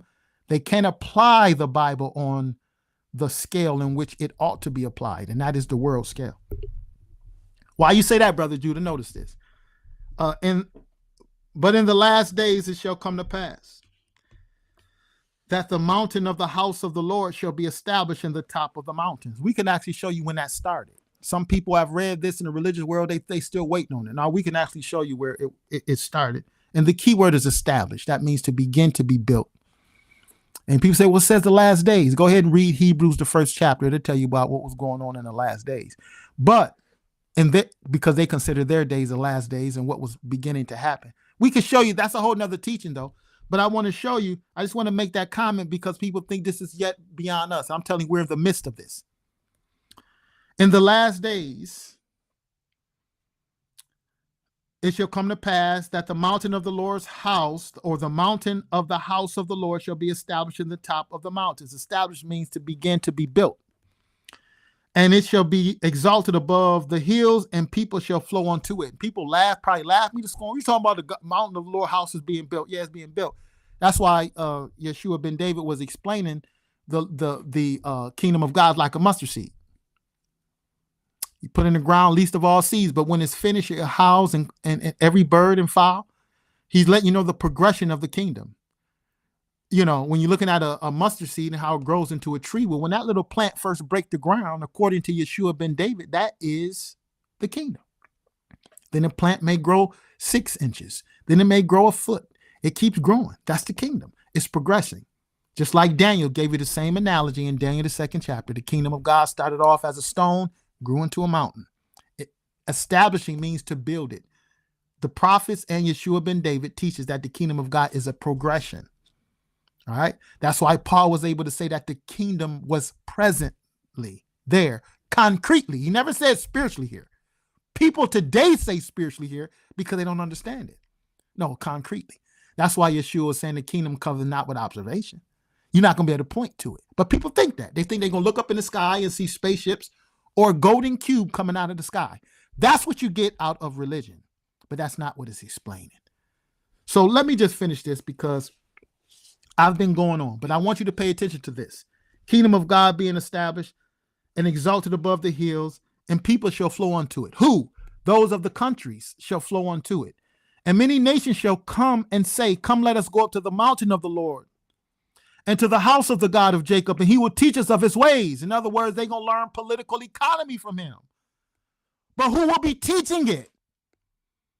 They're not going to go up to some figure on a mountain with a white beard. They're going to be going up to people in which the invisible God shall be made known. Come, let us go up to the house. Let us go up to the mountain of the Lord and to the house of the God of Jacob, and he will teach us of his ways, and we will walk in his paths. For the law shall go forth of Zion, and the word of the Lord from Jerusalem. Even Isaiah told you that Zion is actually a body of people as well, literally. Not just people living in the territory, but literally outside that territory, the body of people make up Zion. You will find that in the book of Isaiah as well. But watch this. He shall judge among many people. Who's going to be doing the judging? The people. They're going to be doing the judging in the name of the Lord. And rebuke strong nations afar off. You're going to be enforcing what you believe. You're going to be enforcing the policies and the repercussion and the discipline for not doing it. The nation shall perish that will not conform and be in compliance to these policies. And they shall beat their swords into plowshares and their spears into pruning hooks. In other words, the elimination of war and conflict. The policies of Israel shall bring forth the elimination of war and conflict. And polygyny is one of the causes of war and conflict, actually. One of the causes. They shall beat their spears into pruning hooks. Nation shall not lift up sword against nation, neither shall they learn war anymore. And notice this. But every man shall sit under his vine and under his fig tree. None shall make them afraid, for the mouth of the Lord of hosts hath spoken it. What is he describing in verse 4? Every man shall have a part of the resource.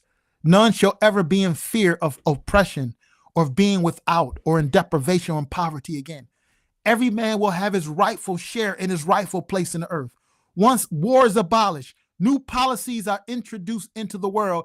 Every man, all the resources or the political economy, the economics, the household affairs will be divided up into such a way that all of the human family will have their part in the equitable distribution of the goods and services and the resources of the earth.